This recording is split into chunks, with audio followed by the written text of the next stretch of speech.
Hello students, income from house property lecture number 1 માં આપણે જોયું હાઉસ પ્રોપર્ટીની ઇન્કમની પ્રોવિઝન્સ ઇન્કમ ટેક્સ એક્ટમાં જે આપેલી છે સેક્શન 22 માં 4 પોઈન્ટ્સ આપણે અગત્યના જોયા. રિયલાઇઝ રેન્ટ વિશે જોયું અને ગ્રોસ એન્યુઅલ વેલ્યુ કઈ રીતે નક્કી કરવી એના માટેના સ્ટેપ 1, 2 એન્ડ 3 આપણે જોયા. બરાબર છે. હવે આગળ આપણે જે વેલ્યુએશન કરવાની છે ટેક્સેબલ વેલ્યુ કોઈપણ હાઉસ પ્રોપર્ટીની ઇન્કમ નક્કી કરવા માટે એના અંદર જોઈએ તો જે આપણું ફોર્મેટ હતું એ ફોર્મેટની અંદર મેં તમને 3 ટાઈપની કેટેગરી માટે ફર્સ્ટ હતું લેટ આઉટ, સેકન્ડ હતું ડીમ્ડ લેટ આઉટ અને લાસ્ટ હતું સેલ્ફ ઓક્યુપાઇડ. તો આ ત્રણેય કેટેગરીની અંદર અલગ અલગ રીતે આપણે એનું વેલ્યુએશન કરવાનું છે. લેટ આઉટ છે તેના માટે સ્ટેપ 1 અને સ્ટેપ 2. સ્ટેપ 1 માં આપણે જોવાનું છે મ્યુનિસિપલ વેલ્યુ અને ફેર રેન્ટ. આ બંનેમાંથી જે વધુ કિંમત હોય એ ધ્યાનમાં લેવાની અને ત્યાર પછી નંબર 3 અમાઉન્ટ છે એની સ્ટાન્ડર્ડ રેન્ટ. જો સ્ટાન્ડર્ડ રેન્ટ આ રકમ કરતાં ઓછી હોય તો સ્ટાન્ડર્ડ રેન્ટની અમાઉન્ટ ધ્યાનમાં લેવાની. આપણને મળશે સ્ટેપ 1 ની અમાઉન્ટ. કયા મકાન માટે કરવાનું છે? લેટ આઉટ અને ડીમ્ડ લેટ આઉટ માટે. બરાબર. સેકન્ડ નંબરનું સ્ટેપ છે જેમાં આપણે નક્કી કરીશું એકચ્યુઅલ રિસીવ્ડ રેન્ટ ઓર રિસીવેબલ રેન્ટ. એમાંથી માઇનસ કરીશું એમ્યુનિટીઝ અને અનરિયલાઇઝ રેન્ટ. એટલે આપણને મળશે સ્ટેપ 2 ની અમાઉન્ટ. સ્ટેપ નંબર 3 છે એમાં આપણે બેઝ લઈશું as per step 1 and step 2. Step 1 અને 2 ની જે હાયર અમાઉન્ટ હશે એ લઈશું અને એમાંથી આપણે માઇનસ કરશું municipal tax paid by tenant. એટલે મળશે આપણને ગ્રોસ એન્યુઅલ નેટ એન્યુઅલ. ત્યાર પછી માઇનસ કરશું ડિડક્શનમાં હતું standard deduction 30% of net annual value NAV, interest on loan and capitalise interest 1/5. તો આ કેલ્ક્યુલેશન જે છે એ કેલ્ક્યુલેશન આપણે કરવાની છે લેટ આઉટ મકાન માટે અને ડીમ્ડ લેટ આઉટ માટે. ડીમ્ડ લેટ આઉટ માટે પણ આપણે ખાલી સ્ટેપ 1 જ કરવાનું છે, 2 અને 3 ની જરૂર નથી. સ્ટેપ 1, 2, 3 એ આપણા લેટ આઉટ મકાન માટે છે. સેલ્ફ ઓક્યુપાઇડ મકાન જો હોય, સેલ્ફ ઓક્યુપાઇડ હાઉસ પ્રોપર્ટી હોય તો એની નેટ એન્યુઅલ વેલ્યુ થઈ જાય છે નીલ, એટલે સ્ટાન્ડર્ડ ડિડક્શન પણ આવતી નથી અને પછી આપણે એમાંથી ખાલી ઇન્ટરેસ્ટ ઓન લોન માઇનસ કરવાનું રહે છે. તો આજે આપણે સ્ટાર્ટ કરીશું એના આ લેક્ચરની અંદર જેમાં આપણે ફર્સ્ટ જોઈશું ઇન્ટરેસ્ટ ઓન લોન અંગેના નિયમો. તો આ ઇમ્પોર્ટન્ટ પોઈન્ટ્સ છે ખાસ. ઇન્ટરેસ્ટ ઓન લોન કઈ અને કયું ઇન્ટરેસ્ટ આપણને અહીંયાથી બાદ મળે છે as a deduction income from house property. પહેલું છે સેલ્ફ ઓક્યુપાઇડ હાઉસ. એટલે કે જો સેલ્ફ ઓક્યુપાઇડ હાઉસ હશે અને એના પર આપણે લોન પે કરતા હઈશું તો એનું ઇન્ટરેસ્ટ જે છે ઇન્ટરેસ્ટ આપણને કેટલું બાદ મળશે, એની લિમિટ શું છે એના વિશે એવું જણાવવામાં આવ્યું છે કે if loan taken on or after 1/4/1999 1/4/1999 કે તેના પછી જો આપણે લોન લીધી હશે તો ડિડક્શન આપણને એઝ અંડર આ પ્રમાણે મળશે. First, if loan taken for reconstruction, repairs or renewal. Reconstruction કરવા માટે એટલે કે મકાન છે જ એનું રિનોવેશન કરવા માટે લીધી, રિન્યુઅલ કરવા માટે લીધી, રિપેર કરવા માટે લીધી. Maximum interest of 30,000 per annum is to be out. જો આ લોન આપણે 1/4/1999 પછી લીધી હશે. If loan is taken for purchase or construction of the house and the house is actually bought or constructed within 5 years period from the end of financial year in which a loan taken, a maximum interest of ₹2 lakh per annum is to be allowed. જો આ loan આપણે મકાન ખરીદવા માટે કે મકાનના બાંધકામ માટે લીધી હોય અને ખરેખર આ મકાન 5 વર્ષના સમયગાળાની અંદર ખરીદ્યું હોય કે બાંધકામ કર્યું હોય તો મેક્સિમમ વાર્ષિક ₹2 લાખ સુધીનું વ્યાજ આપણને બાદ મળે. પર્પઝ જે છે ખાસ અહીંયા ધ્યાન રાખજો. પર્પઝ જો રીકન્સ્ટ્રક્શનનો હોય તો 30,000 સુધીની લિમિટ છે અને પર્પઝ જો નવું મકાન પરચેસ કરવાનું કે કન્સ્ટ્રક્શન કરવાનું હોય તો 2 લાખ રૂપિયા. કયા મકાન માટેની વાત કરું છું? સેલ્ફ ઓક્યુપાઈડ, ઘર વપરાશનું મકાન જે હોય એના માટેની. ઇફ લોન ટેકન બિફોર 1/4/1999, જો લોન 1/4/1999 પહેલા લીધી હશે, પરચેસ, કન્સ્ટ્રક્શન, રિપેર ઓર રિકન્સ્ટ્રક્શન, તો પછી પર્પઝ ગમે તે હોય, રિકન્સ્ટ્રક્શન નો હોય કે પરચેસ નો હોય કે ગમે તે હોય, ત્યાં લિમિટ કેટલી થઈ જાય છે? 30,000 પર એનમ. કેટલી થઈ જાય છે? 30,000 પર એનમ. ત્યાં 2 લાખની લિમિટ છે. ફરી એકદમ ધ્યાનથી સમજજો, ઇન્ટરેસ્ટ ઓન લોનનો પોઈન્ટ છે, ખૂબ જ અગત્યનો. સેલ્ફ ઓક્યુપાઈડ હાઉસ માટે એકદમ શોર્ટમાં હું કહું છું, સેલ્ફ ઓક્યુપાઈડ હાઉસ માટે જો મકાન રિનોવેશન કરવા માટે લોન લીધી હશે અને લોન 1/4/1999 પછી લીધી હશે તો મેક્સિમમ વાર્ષિક 30,000 રૂપિયા સુધીનું વ્યાજ આપણને ડિડક્શન તરીકે મળશે. પણ જો આ મકાન ખરીદવા માટે કે કન્સ્ટ્રક્શન બાંધકામ માટે લીધું હોય તો લોનનું રકમ આપણું વ્યાજ મળશે રૂપિયા 2 લાખ. આમાં ફર્સ્ટ કન્ડિશન શું હતી? If loan taken on or after 1/4/1999. Second condition છે, યાદ રાખો, સેકન્ડ કન્ડિશન છે કે જો લોન આપણે બિફોર લીધી હોય, એટલે કે બિફોર 1999 લીધી હોય, બરાબર છે, તો કોઈ પણ પર્પઝ હોય એટલું વ્યાજ બાદ મળશે ખાલી 30,000. પહેલામાં યાદ રાખવાનું છે, રિનોવેશન હોય તો 30,000, પરચેસ હોય તો 2 લાખ. ચાલો આગળ વધીએ. સેકન્ડ નંબર છે લેટ આઉટ ઓર ડીમ્ડ લેટ આઉટ. ભાડે આપેલું મકાન હોય અથવા તો ભાડે આપ્યું છે એવી આપણે ધારણા કરી હોય તો total amount of interest payable loan જેટલું વ્યાજ ભર્યું એ બધું બાદ મળશે. ત્યાં કોઈ લિમિટ નથી 30,000 કે 2 લાખ. 30,000 અને 2 લાખ રૂપિયાની લિમિટ ફક્ત ને ફક્ત કોના માટે છે? સેલ્ફ ઓક્યુપાઈડ હાઉસ માટે છે. બરાબર છે, સેલ્ફ ઓક્યુપાઈડ હાઉસ માટે જ આ 30,000 અને 2 લાખની લિમિટ છે. લેટ આઉટ મકાન માટે કોઈ એવી કોઈ લિમિટ છે.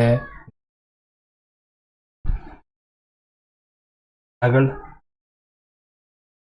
કેપિટલાઇઝ્ડ ઇન્ટરેસ્ટ, એને બીજા શબ્દોમાં કહેવાય interest of pre construction period અથવા interest during construction period.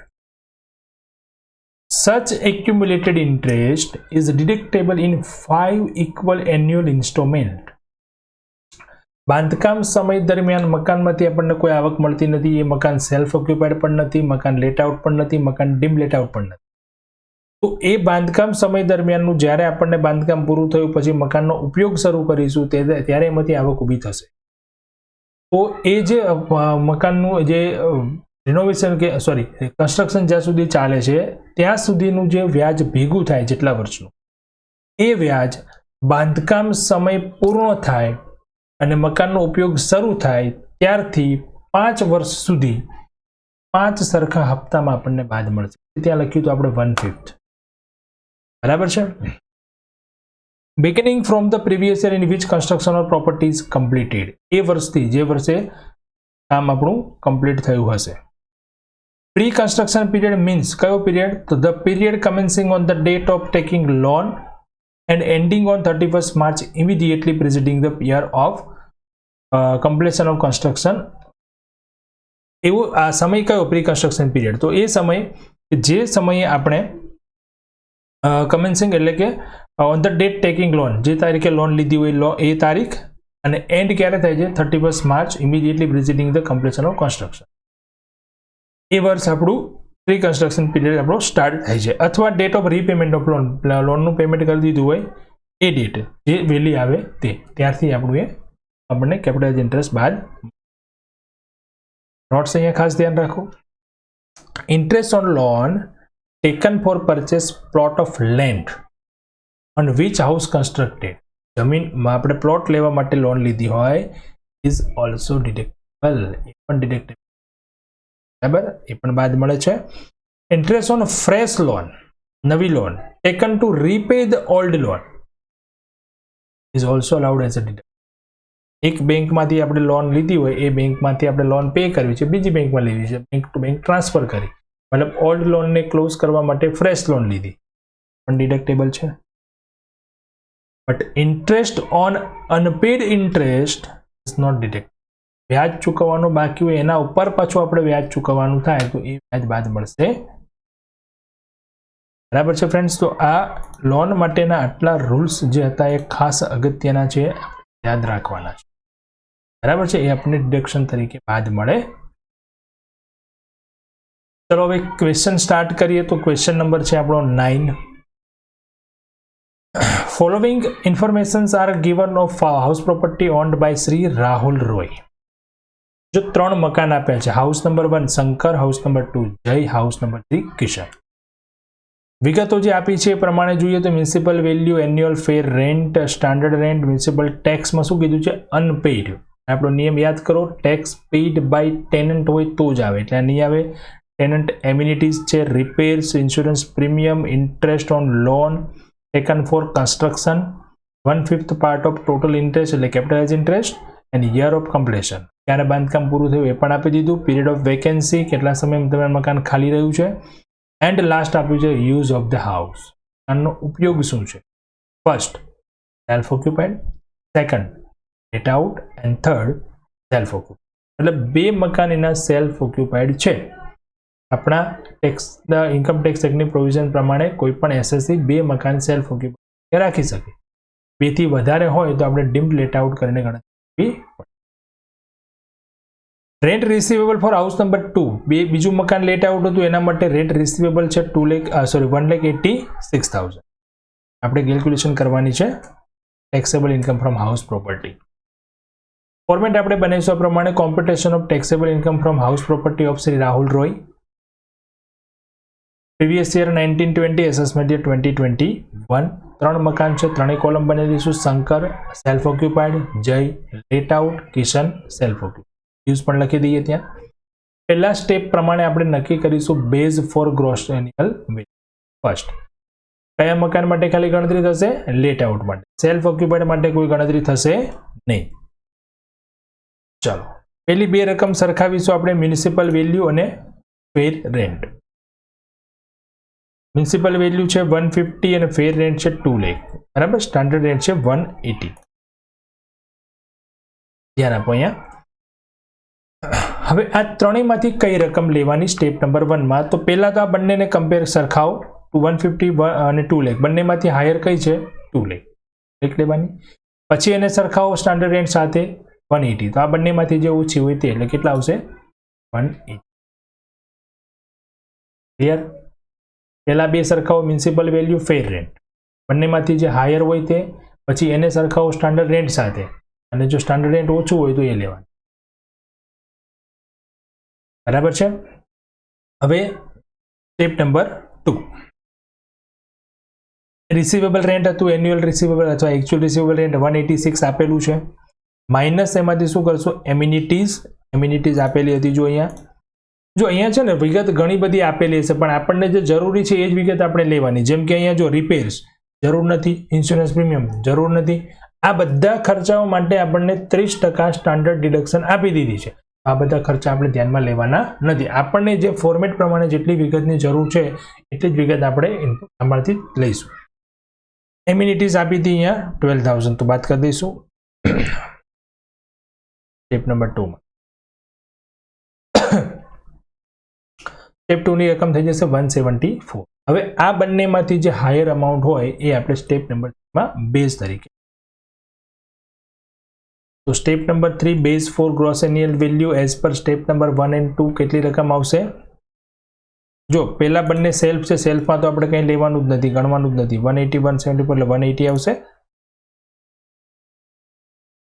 Vacancy હતી 1 મંથ. હવે ધ્યાન આપો ખાસ અહીંયા વેકેન્સી 1 મંથ હતી, તો 1 મંથની વેકેન્સી આપણે કઈ રીતે ગણશું? મતલબ કેટલો સમય? 1 મંથ અહીંયા આપ્યો તો આપણને લાસ્ટ 1 મંથ વેકેન્સી. અને રેન્ટ રિસીવેબલ હતું 186. 186 એ 12 મહિનાનું રેન્ટ છે, એન્યુઅલ રેન્ટ છે. તો એને 1 મંથ ગણવા માટે સીધા 186 પર નહીં, આફ્ટર એમ્યુનિટીઝ જે આવે, એમ્યુનિટી બાદ કર્યા પછી એના પર આપણે વેકેન્સી ગણવાની. બરાબર. તો એમ્યુનિટીઝ બાદ કર્યા પછી કેટલા હતા? 174. તો અહીંયા આપણે એમ્યુનિટીઝ ગણીશું 170. એટલે ગ્રોસ એન્યુઅલ વેલ્યુ આપણને સ્ટેપ 3 માં મળશે હાઉસ નંબર 2 માટે 1,65,000. જેમાંથી આપણે બાદ કરીશું મ્યુનિસિપલ ટેક્સ પેઇડ કર્યો હોય તો આવશે, અહીંયા અનપેઇડ છે એટલે બાદ થશે નહીં. તો આ રકમ મળી આપણને નેટ એન્યુઅલ વેલ્યુ, જેમાં સેલ્ફ માટે બંનેની શું આવે નીલ અને બીજાની આવશે 160,500. હવે એમાંથી ડિડક્શન કરીશું, સ્ટાન્ડર્ડ ડિડક્શન સેલ્ફમાં નહીં આવે અને અહીંયા આપણે બાદ કરીશું આના 30%, 165,500 ના. અને ઇન્ટરેસ્ટ ઓન લોન માટે ચાલો ચેક કરીએ શું વિગત આપી હતી. લોનનું ઇન્ટરેસ્ટ અહીંયા આપ્યું હતું આપણને, ઇન્ટરેસ્ટ ઓન લોન, અને આ લેટ આઉટ છે તો જેટલું છે એટલું પૂરેપૂરું મળશે 60,000. અહીંયા 1 લાખ છે બરાબર. શેના માટે છે? કન્સ્ટ્રક્શન માટે કેટલી લિમિટ છે? 2 લાખ. 1 લાખ છે મળશે, 20,000 છે પણ મળશે. બધાનું ઇન્ટરેસ્ટ પૂરેપૂરું 1/5 પાર્ટ જ આપેલો છે total interest of construction period, એટલે કેપિટલાઇઝ ઇન્ટરેસ્ટ આપણને 1/5 ભાગ જ આપ્યો છે, ટોટલ નથી કીધું. ટોટલ કીધું હોય તો આપણે 5મો ભાગ કરવો પડે. એના માટે ચેક કરવું પડશે યર ઓફ કમ્પ્લીશન.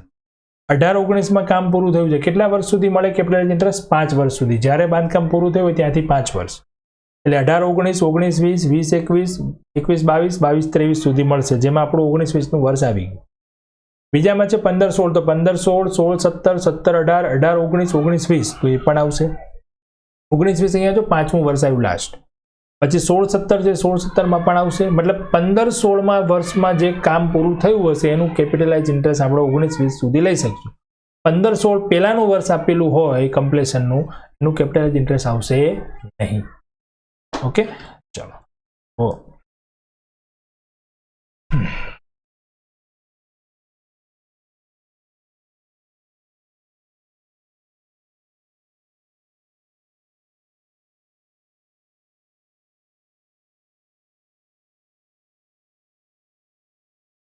इंटरेस्ट बात कर दीजिए. कैपिटलाइज इंटरेस्ट 5मो भाग ज छे એટલે પૂરેપૂરું આવશે સીધું 30,000 અને 10,300. પહેલા મકાનમાં નથી, બીજા અને ત્રીજા મકાનમાં જે છે એ પૂરેપૂરું આવશે. બરાબર, કમ્પ્લીટ થઈ ગયું ક્વેશ્ચન. ત્રણેય મકાનની આપણને વેલ્યુ મળી ગઈ. હવે આમાંથી આપણે આ બધી ડિડક્શનો બાદ કરવાની છે. તો અહીંયા -1 લાખ, અહીંયા આ ત્રણેય રકમ બાદ કરીએ તો આવશે 25,850 અને અહીંયા 30,000. ટોટલ કેટલું થશે? તો જે પ્લસ હતું એમાંથી માઇનસ આપણે બાદ કરી દઈએ તો લોસ આવે છે ટોટલ -1,04,450. એને એકદમ ઇઝી. કેટલી આપણે પ્રોવિઝન અહીંયા યાદ રાખવાની છે? એક તો સ્ટેપ 1, 2, 3 3 સ્ટેપ યાદ રાખો, અને બીજું શું યાદ રાખો? ઇન્ટરેસ્ટ ઓન લોનના નિયમ, હાઉસ પ્રોપર્ટીની ઇન્કમ ઇઝી આપણે. ચાલો ક્વેશ્ચન જોઈએ 10 નંબર. અહીંયા પણ 3 મકાન આપેલા છે. ફ્લેટ લેટ આઉટ છે, ટેનામેન્ટ સેલ્ફ ઓક્યુપાઈડ છે, રો હાઉસ છે એ પણ લેટ આઉટ છે, મતલબ 2 મકાન લેટ આઉટ છે, 1 મકાન સેલ્ફ છે. Annual rent, fair rent, municipal assessment એટલે municipal value, standard rent, tax paid by owner ધ્યાનમાં લઈશું, ટેક્સ પેઇડ બાય ટેનન્ટ ધ્યાનમાં લઈશું નહીં. એમાં ઘણી વિગત એવી છે જે આપણે ધ્યાનમાં લેવાની આવશે નહીં. આમાં અંદર તમને આવી વિગતો આપી હશે. અહીંયા ટેક્સ પેઇડ બાય પેનન્ટની આપણને કોઈ જરૂરી નથી. ઇન્ટરેસ્ટ ઓન કન્સ્ટ્રક્શન લોન, હવે જો અહીંયા કન્સ્ટ્રક્શન લોન છે તો કરંટ યરનું તો બધામાં આવશે. કેપિટલાઇઝમાં જોવાનું આપણે યર ઓફ કમ્પ્લીશન 11-12 એટલે 15-16 પહેલા, તો આ નહીં આવે. 15-16 પછીનું જે છે એ આવશે. અહીંયા કેવું છે ટોટલ, તો આપણે 5મો ભાગ કરવાનો. વેકેન્સી પીરિયડ અહીંયા 1 મંથ છે એ ધ્યાનમાં લઈશું, અને છેલ્લે રેન્ટ નોટ રિકવરેબલ એટલે કે અનરિયલાઇઝ રેન્ટ નહીં મળેલું. ઓકે, સ્ટાર્ટ કરીએ કેલ્ક્યુલેશન.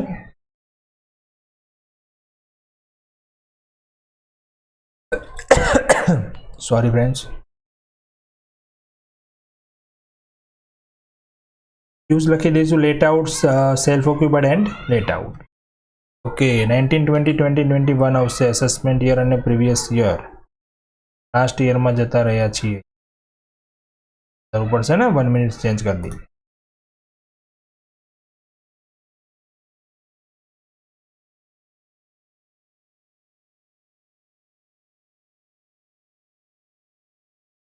ઓકે, 20, 21 અને 19-20 થઈ ગયું. ચલો પહેલા ફાઇન્ડ કરીશું આપણે base for gross annual value as per step number 1 and step number 2. તો step number 1,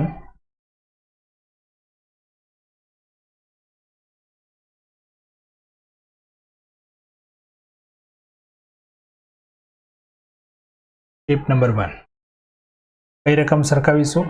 municipal value late આઉટમાં આવશે, સેલ્ફમાં તો કંઈ આવશે નહીં, પેડ રેન્ટ.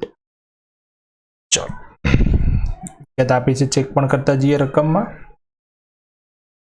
મ્યુનિસિપલ વેલ્યુ 18 અને 39, પેડ રેન્ટ 15 અને 42. સ્ટાન્ડર્ડ રેન્ટ આમાં ખાલી એકમાં જ આપ્યું છે, લાસ્ટમાં એના એકમાં જ લખી દઈશું. ત્રણેય રકમ પહેલા સાથે લખી દેવાની, પછી આપણે નક્કી કરીશું સ્ટેપ 1 ની અમાઉન્ટ. તો જો ફર્સ્ટમાં 18,000 આવશે, કેમ કે સ્ટાન્ડર્ડ રેન્ટ તો છે જ નહીં, એટલે બંનેમાંથી જે હાયર હોય તે. સેકન્ડમાં હાયર 42 છે, પણ એના કરતાં સ્ટાન્ડર્ડ રેન્ટ ઓછું છે, તો 30,000 આવશે. સ્ટેપ 1 કમ્પ્લીટ થઈ ગયું. સ્ટેપ 2. સ્ટેપ નંબર 2 આવશે એન્યુઅલ રિસીવેબલ રેન્ટ, જે આપણને આપેલું છે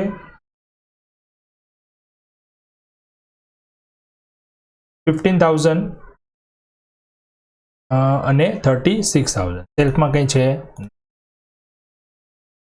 માઇનસ એમાંથી અનરિયલાઇઝ રેન્ટ જે આપ્યું હતું એ 1,000 રૂપિયા. એમ્યુનિટીઝ એમાં કંઈ છે નહીં, તો 15,000 અને 35,000. હવે જો ચેક કરીએ તો અહીંયા 18 અને 15, એટલે કે આમાં આવશે 18,000. સ્ટેપ 1 2 ની જે હાયર અમાઉન્ટ હશે એ લઈશું આપણે, base for gross annual value, બરાબર છે. અને થર્ડ નંબરના મકાનમાં 32 અને 36, 35 અને 30, એટલે કે 35,000, બરાબર. ચલો આગળ જઈએ.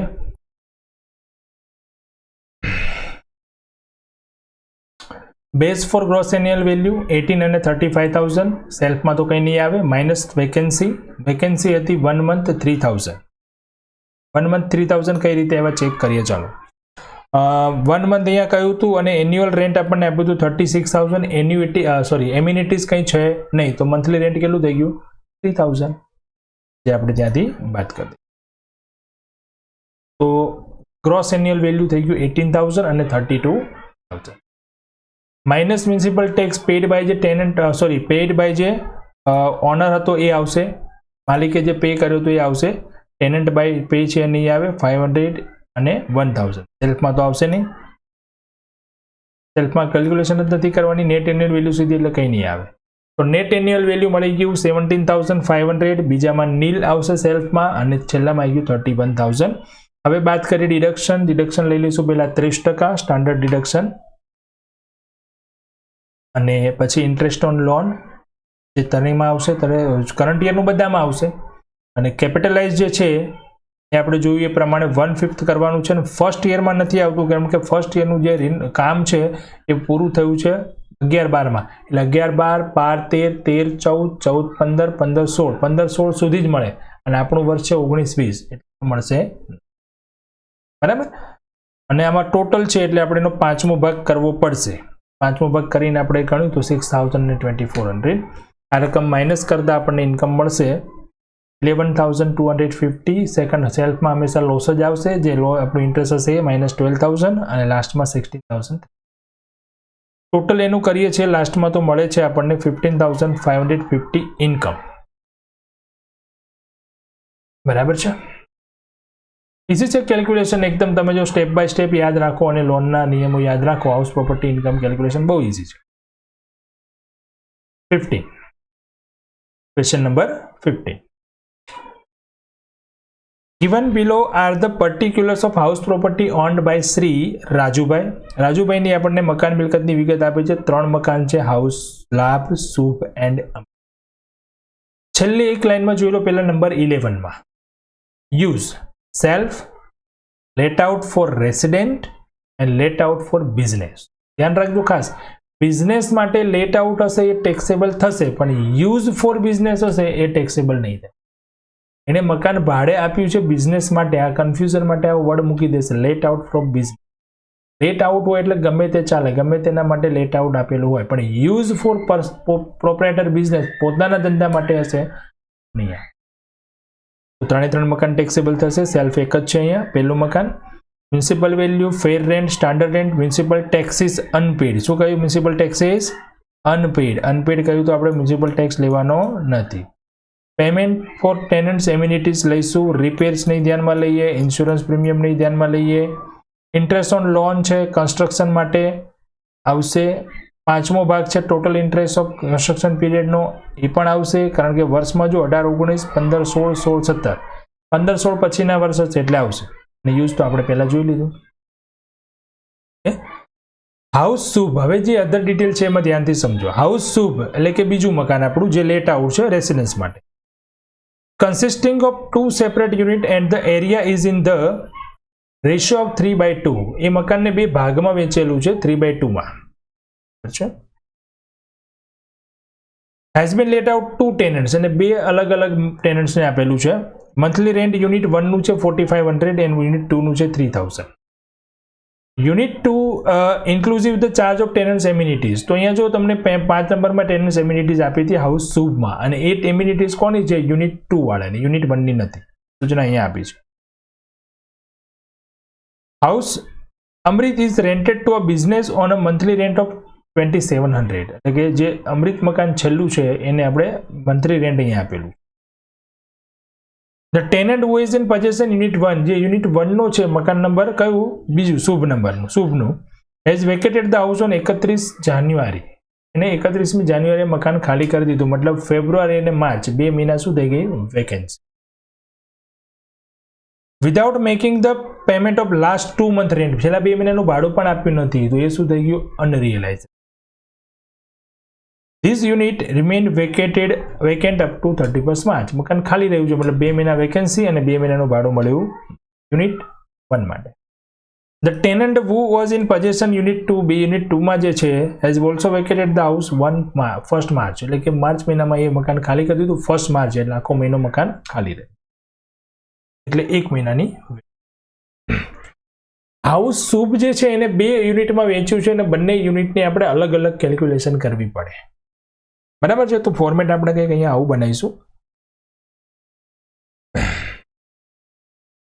Computation of taxable income from house property of Shri Rajubhai, previous year and assessment. જે શુભ છે એ મકાનને આપણે 2 યુનિટમાં વેચી દઈશું, યુનિટ 1 એન્ડ યુનિટ 2. બસ બાકી બધું એઝ ઇટ ઇઝ. નિયમ બધા એના જ, ખાલી કેલ્ક્યુલેશન 2 યુનિટની અલગ અલગ. પહેલું ગણીશું base for gross annual value, જેમાં સ્ટેપ નંબર 1 આવશે આપણું મ્યુનિસિપલ વેલ્યુ. જો સેલ્ફમાં તો આપણે મ્યુનિસિપલ વેલ્યુ કે એવું કે સ્ટેપ 1, 2 કરવાના નથી. હવે અહીંયા શું કરશું? તો મ્યુનિસિપલ વેલ્યુ અહીંયા કેટલી આપે છે? 75. રેશિયો જો મકાનનો હતો 3/2, તો બધી રકમ 3/2 માં વેચી દેવાની, જેટલી મકાનની ભેગી આપેલી છે બધી. ફેર રેન્ટને પણ વેચી દઈશું, એન્યુઅલ વેલ્યુ મ્યુનિસિપલ વેલ્યુ છે એને પણ વેચી દઈશું, સ્ટાન્ડર્ડ રેન્ટને પણ વેચી દઈશું. ક્લિયર છે? તો બંનેમાં હવે કઈ કઈ રકમ આવશે? તો જો અહીંયા ફર્સ્ટ 60 અને આ 66 એટલે વધુ છે, તો પછી કઈ આવશે? 60,000. પછી અહીંયા 30 અને 40 છે, એટલે 40,000 વધારે રકમ છે, પણ સ્ટાન્ડર્ડ રેન્ટ પાછું વધારે છે, એટલે આપણે કેટલા લેવાના? 40. ફરી રિપીટ કરું છું સ્ટેપ 1. પહેલા મ્યુનિસિપલ વેલ્યુ અને ફેર રેન્ટને કમ્પેર કરો, એમાંથી જે વધુ રકમ હોય એ લેવાની. એને કમ્પેર કરો સ્ટાન્ડર્ડ રેન્ટ સાથે, એમાંથી બેમાંથી જે ઓછી હોય એ લેવાની. તો અહીંયા જો 60,000 રૂપિયા આવે પહેલા બંનેમાંથી, પછી 60,000 ને 66,000, તો બંનેમાંથી ઓછી કઈ? 60. પહેલા વધુ પછી ઓછી. 30 અને 40 માં વધુ કઈ? 40. 40 અને 44 માં વધુ ઓછી કઈ? 40. અહીંયા તો સ્ટાન્ડર્ડ રેન્ટ છે જ નહીં, બંને રકમ સરખી જ છે. સ્ટેપ નંબર 2, સેલ્ફમાં તો કંઈ નહીં આવે. એન્યુઅલ રિસીવેબલ રેન્ટ, જે મંથલી રેન્ટ આપ્યું હતું આપણે એને મલ્ટીપ્લાઇડ કરી દઈશું. મંથલી રેન્ટ અહીંયા આપ્યું હતું આપણને 4500 અને 3000, અને અહીંયા 2700. તો બધાને 12 થી મલ્ટીપ્લાય કરશું એટલે એન્યુઅલ આપણને રિસીવેબલ રેન્ટ મળી ગયું. એમ્યુનિટીઝ અહીંયા જતી ખાલી 3000 રૂપિયા યુનિટ 2 માં, તો એ બાદ કરી દઈશું. અનરિયલાઇઝ રેન્ટ પણ હતું યુનિટ 1 માં. 2 મહિનાનું ભાડું આ બે વગર મકાન ખાલી કરી દીધું છે, અને મહિનાનું ભાડું છે 4500, એટલા થઈ જશે 9. એમ્યુનિટીઝ એમાં કઈ છે? 45,000, 33,000 અને 32,000. હવે આ બંનેમાંથી હાયર કઈ?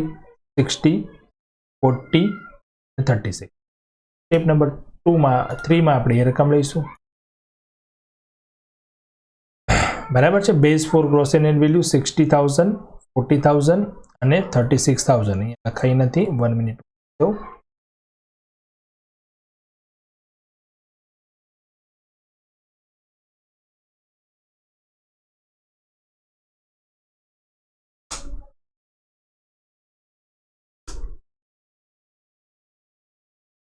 રેડી? હવે આગળ જોઈએ. વેકેન્સી અહીંયા હતી 2 મંથની યુનિટ 1 માં. તો 2 મંથની વેકેન્સી એટલે કે 9000 માઇનસ કરી દીધા. અહીંયા વેકેન્સી હતી 1 મંથની, પણ એમાં જો વેકેન્સી બાદ કરતા વખતે આપણે ધ્યાનમાં રાખીશું કે અહીંયા એમ્યુનિટીઝ હતી, તો સીધા 3000 રૂપિયા મંથલી રેન્ટ નહીં લેવાય, 33000 ને આપણે 1 મંથમાં કન્વર્ટ કરવા પડશે. એમ્યુનિટીઝ હોય તો એમ્યુનિટીઝ બાદ કર્યા પછી વેકેન્સી ગણવાની. બરાબર છે. વેકેન્સી આવશે 33,000 into 1/12 એટલે 2750. ગ્રોસ એન્યુઅલ વેલ્યુ આવી ગયું દરેકનું. એના પછી મ્યુનિસિપલ ટેક્સ પેડ બાય શું હતું? અનપેડ હતું. પેડ બાય ટેનન્ટ કે એવું કંઈ પણ નથી, અને પેડ બાય ઓનર પણ નથી. અનપેડ બાદ થશે. સ્ટાન્ડર્ડ ડિડક્શન બાદ કરી દઈશું 30% બધાના. લોનનું ઇન્ટરેસ્ટ તો બધામાં આવશે. કેપિટલાઇઝ ઇન્ટરેસ્ટ જે હતું એ કેપિટલાઇઝ ઇન્ટરેસ્ટ કઈ રીતે આવશે તો ચેક કરી લઈએ. આપણે જોયું હતું કેપિટલાઇઝ ઇન્ટરેસ્ટ પહેલામાં નથી, અહીંયા 15,000 છે તો વેચી દઈશું 3/2 માં. અહીંયા 5150 છે તો પૂરેપૂરું આવશે. બરાબર, 1/5 પાર્ટ જ છે. અહીંયા 30,000 છે એને વેચી દઈશું 2 ભાગમાં 3/2 માં. તો વેચેલું જ છે, જોઈ લઈએ. રેડી. તો ફર્સ્ટમાં માઇનસ આવી ગયું લોસ. સેલ્ફમાં હંમેશા લોસ જ આવશે.